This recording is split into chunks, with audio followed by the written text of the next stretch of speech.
జిల్లాలను రద్దు చేస్తే ఊరుకోమట, రాష్ట్రంలో అగ్గి రాజేస్తామట బీఆర్ఎస్ వర్కింగ్ ప్రెసిడెంట్ కేటీఆర్ అంటున్నారు.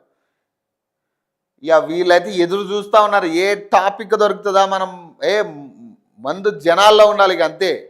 ఏ టాపిక్ దొరుకుతుందా డైలీ కేటీఆర్ ప్రెస్ మీటో లేకపోతే ఏదో ఒక సభో ఏదో ఒక టాపిక్ వీళ్ళకి వాళ్ళు ఏదైనా మాట్లాడితే అది నెక్స్ట్ మినిట్లో వాళ్ళు అప్డేటెడ్గా. ఈ పని కాంగ్రెస్ పార్టీ వాళ్ళు చేయట్లే, ఈ పని కాంగ్రెస్ పార్టీలో చేయట్లే. ప్రజల ప్రయోజనాలను దృష్టిలో ఉంచుకొని బీఆర్ఎస్ హయాంలో ఏర్పాటు చేసిన కొత్త జిల్లాలను రద్దు చేస్తామంటే అగ్గి రాజేస్తామని పార్టీ వర్కింగ్ ప్రెసిడెంట్ కేటీఆర్ హెచ్చరించారట. ప్రజలకు ప్రభుత్వ పాలన అందుబాటులో ఉండాలనే ఉద్దేశంతో కేసీఆర్ కొత్త జిల్లాలు మండలాలను ఏర్పాటు చేశారని గుర్తు చేశారట.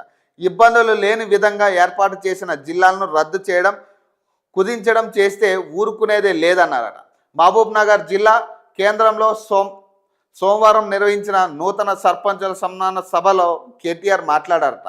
రేవంత్ రెడ్డి అడ్డిమార్గుడ్డిలో సీఎం అయ్యారని విమర్శించారట. ఈ 2 ఏళ్ల కాంగ్రెస్ పాలనలో ఇచ్చిన 420 హామీల్లో ఎన్ని అమలయ్యాయో అందరికీ తెలిసిందేనన్నారట. పాలమూరు రంగారెడ్డి ప్రాజెక్టుకు శ్రీకారం చుట్టి 90% పనులు పూర్తి చేశామని, మిగతా 10% పనులు పూర్తి చేయకుండా ఈ ప్రభుత్వం నిర్లక్ష్యం చేస్తుందని ఆరోపించారట. పనులు పూర్తి చేస్తే తన పాత బాస్ చంద్రబాబుకు కోపం వస్తుందని, మాజీ సీఎం కేసీఆర్కు పేరు వస్తుందన్న ఉద్దేశంతోనే ఈ ప్రాజెక్టు పనులు పూర్తి చేయడం లేదని ధ్వజమెత్తారట.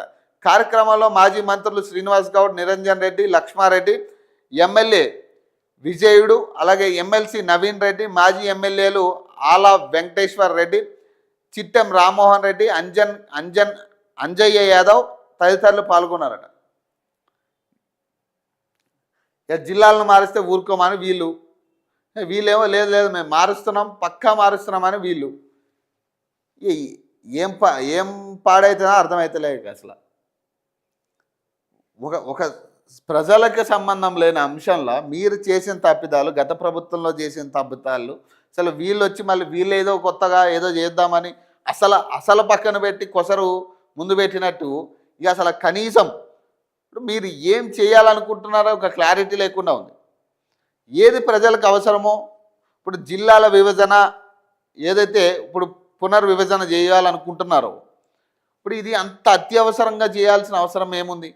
అసలు గత ప్రభుత్వంలో ఎందుకు అంత అన్యాయం జరిగింది? మరి ఇప్పటి వరకు మీరు ఎందుకు మాట్లాడలేదు దాని మీద? ఇంత జరుగుతున్నప్పుడు మీరు ఇప్పటి వరకు ఎందుకు దాని మీద యాక్షన్ తీసుకోలేదు? 2 ఏళ్ళగా మీరు ప్రజలకు అంత అత్యవసరం అనుకున్నప్పుడు మరి మీరు వచ్చిన మొదటి సంవత్సరంలో దాని మీద ఫోకస్ చేయాలి కదా.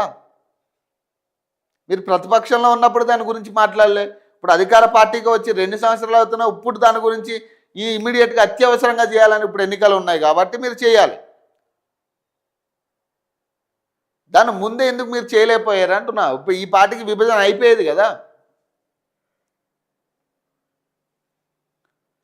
18న మేడంలో క్యాబినెట్ భేటీ అట. తొలిసారి హైదరాబాద్